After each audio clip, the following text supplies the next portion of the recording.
గురక అనేది శ్వాస మార్గాలను మూసివేయడం ద్వారా వస్తూ ఉంటుంది. వీరి పక్కన ఉన్న వారికి ఎంతో చికాకు కలిగించి ఇబ్బంది పెడుతుంది. గురక అనేది కొందరిలో జన్యు సంబంధంగా కూడా వస్తుందని వైద్యుల అభిప్రాయం.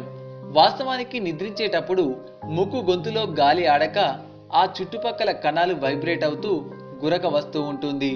బరువు ఉన్నవారికి, ఆల్కహాల్ అలవాటు ఉన్నవారికి, పొగ తాగేవారికి గురక ఎక్కువగా వచ్చే అవకాశం ఉంది. ఇక గురక నివారణ కోసం తేనె, ఆలివ్ ఆయిల్ని ఒక్కో టీ స్పూన్ చొప్పున కలిపి తీసుకుంటే ఎంతో లాభదాయకంగా ఉంటుంది. గురక త్వరగా తగ్గిపోతుంది.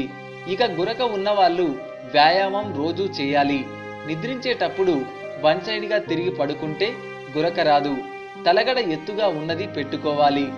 నీటి ఆవిరిలో యూకలిప్టస్ తైలాన్ని వేసి ఆవిరి పడితే శ్వాస మార్గాలు తెరుచుకొని గురక దూరం అవుతుంది. ఈ వీడియో మీకు నచ్చితే లైక్ చేయండి, షేర్ చేయండి. మరిన్ని మంచి విషయాల కోసం మా ఛానల్ ESR టీవీని తప్పకుండా సబ్స్క్రైబ్ చేయండి. Thank you for watching.